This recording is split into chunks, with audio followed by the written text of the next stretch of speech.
Aujourd'hui, 11 avril, c'est donc la journée mondiale de la maladie de Parkinson. Cette maladie qui touche notamment la star de Retour vers le futur, évidemment, Michael J. Fox, mais aussi des centaines de milliers de Français.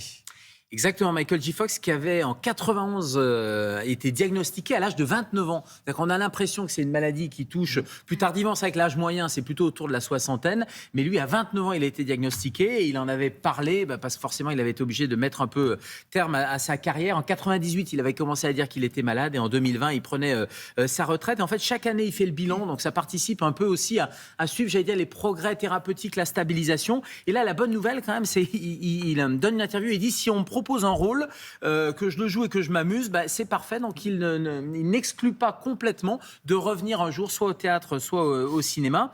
Alors vous le disiez, ça touche des milliers de personnes, 270 000 personnes en France. Et selon les estimations, une personne sur 50 pourrait être concernée au cours de sa vie. Et c'est vrai que le vieillissement de la population participe à ce que ça devient une maladie avec une prévalence, une fréquence importante. L'âge moyen de découverte, c'est plutôt autour de la soixantaine. Mais il y a des témoignages comme ça et là. Il y a notamment un monsieur Rémi Élu qui, à 39 ans, a eu le diagnostic, là aussi, à partir d'une douleur d'épaule. Et ça a été ce diagnostic qui a été posé et qui parle du handicap invisible, parce que c'est pas toujours visible, cette maladie de Parkinson, notamment au début. Et c'est dû à quoi ?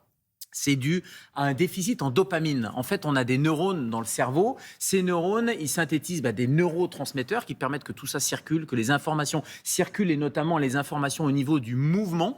Et quand on a un déficit en dopamine, parce que ces neurones spécifiquement sont un peu faiblards, qu'il y a une accumulation d'amas un peu, et notamment de corps de Lévy. Et d'ailleurs, c'est une maladie dont on entend parler, la maladie à corps de Lévy, qui est un peu comme une maladie de Parkinson. Eh bien, ça va s'accumuler autour de ces neurones et ça va les empêcher de fonctionner, de produire la dopamine. C'est une activité anormale aussi des mitochondries. Les mitochondries, c'est les usines énergétiques de la cellule. C'est ce qui permet d'avoir un métabolisme cellulaire, un fonctionnement cellulaire normal. Et bien là aussi, il y a un dysfonctionnement. Et troisième dysfonctionnement, il y a une inflammation.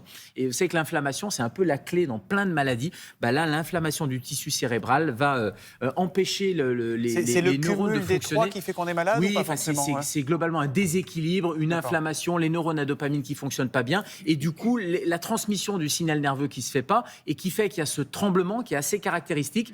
Mais pas que. La maladie de Parkinson, c'est pas que le tremblement, c'est aussi la lenteur des mouvements et la raideur musculaire. On parle souvent de triade. Il y a le tremblement qui est un tremblement au repos, il y a cette lenteur musculaire, et souvent il y a une marche à petits pas. Les personnes atteintes de maladie de Parkinson ont souvent une marche qu'on appelle à petits pas, qui ont du mal, oui. voilà. Et cette raideur musculaire aussi, avec cette roue crantée, quand on vous examine, quand votre docteur vous prend la main comme ça et puis fait ce mouvement-là, et qu'il y a un mouvement un peu cranté, ça c'est assez caractéristique aussi, ce qu'on appelle un syndrome parkinsonien, qui ne veut pas dire maladie Parkinson. On a l'image d'une maladie qui évolue lentement, c'est vrai ou pas ça, Oui, c'est une maladie qui est chronique, qui a d'évolution progressive, lente, ça c'est sur des années. Et qu'on sait traiter ou pas alors, oui, le déficit c'est la dopamine. Donc le médicament le plus naturel, ça a été de donner de la dopamine à la place qui était déficitaire. C'est ce qu'on appelle la L-Dopa. Et puis maintenant, il y a une nouvelle technique, vous en parliez dans les journaux tout à l'heure, il y a un antidiabétique qui est testé et qui a l'air de donner de bons résultats. Et puis il y a la stimulation cérébrale profonde aussi, le fait de mettre un petit capteur,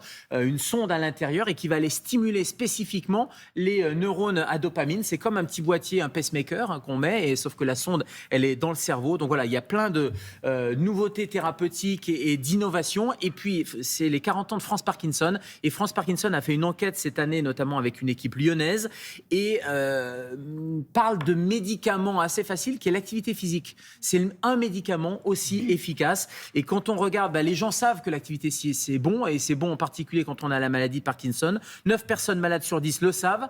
Mais malheureusement, tout le monde n'en fait pas. 16% ne font pas d'activité physique et 58% n'en font pas assez, alors que c'est vraiment une activité physique adaptée, évidemment. C'est vraiment un médicament, donc il faut bouger, et ça, c'est important. Et d'ailleurs, si vous voulez voir toute la mobilisation, il y a plein d'initiatives en France. Allez sur le site de franceparkinson.fr, sur Journée mondiale, et vous verrez, il y a plein d'initiatives partout en France, avec des événements pour être sensibilisés, aider les malades, etc. On va mettre tout ça sur les réseaux sociaux à l'adresse de franceparkinson.fr de Télématin. Merci beaucoup, docteur.